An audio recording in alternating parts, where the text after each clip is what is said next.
My name is Fernando. I was born Catholic in Mexico City, 1952.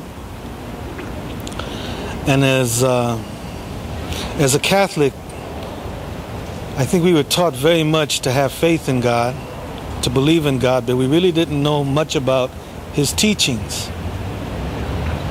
And it took many years of discovering that God not only sends a messenger to one people, but to all people.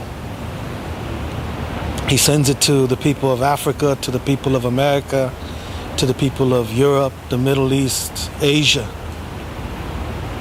Yet, we're taught that there's only one true religion, and which was the Catholic Church at that time. And that was a little troublesome for me, because most of my friends weren't Catholic. And so that, I think, began my search to find some answer as to why I was going to heaven and everybody was going to hell. Because I didn't want to be in heaven without my friends. So as I began to investigate, I began to look into the teachings of different religions, and you find that their spiritual teachings are essentially the same. God's teaching all of us to love one another, to live in harmony, to respect one another, to devote our lives in service of humanity. Most of the religions teach this. All the religions teach this. Where they differed was in their social teachings. How you're supposed to bathe, how long your hair is supposed to be, what role you play in the family and things like that.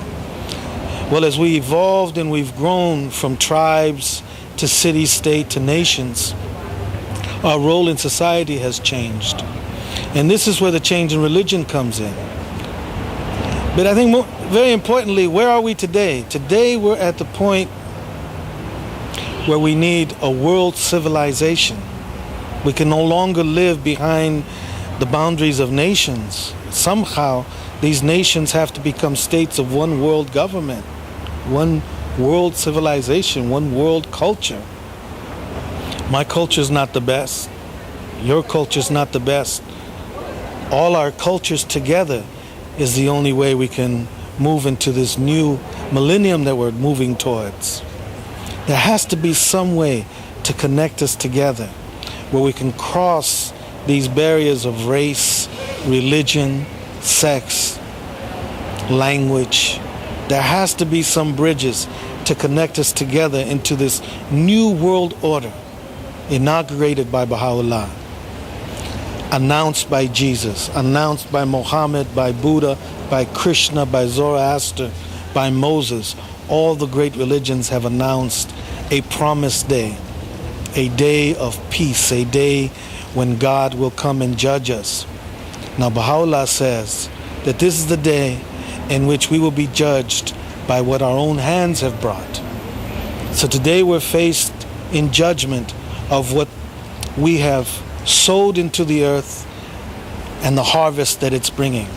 And the harvest is showing that we have today is racial animosity, animosity towards different religions, towards different nations, towards the extreme wealth and extreme poverty.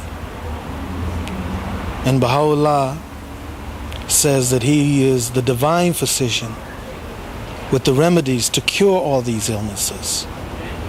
So my plea to all of you is to investigate truth with your own hearts. You can no longer live in a world where you accept truth based on what your parents or what your family has inherited.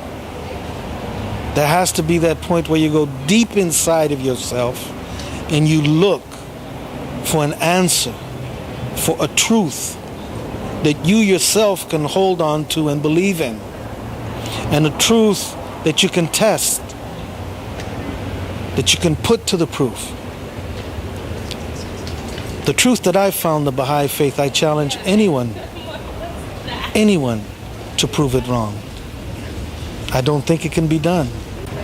Baha'u'llah comes with the remedy for the illnesses that I have as an individual, for the illnesses that I have as a people, for the illnesses that the world has as collective people, collective cultures, collective religions. The path that I understood, what affected me strongly was the Baha'u'llah said, "O son of spirit, my first counsel is this: possess a pure, kindly, and radiant heart, that thine may be a sovereignty, ancient, imperishable, and everlasting." So the beginning of this road, the beginning of this journey is the human heart. If it doesn't start there at the heart, it's not going to have any substance. And the next thing he says, that the most beloved of all things in my sight is justice. Turn not away therefrom. We need to be just in our search for truth. We cannot treat it haphazardly. We cannot go into the next world and tell God, well, I would have searched more fervently if I had known you really existed. I would have searched more fervently if my parents had given me a better understanding.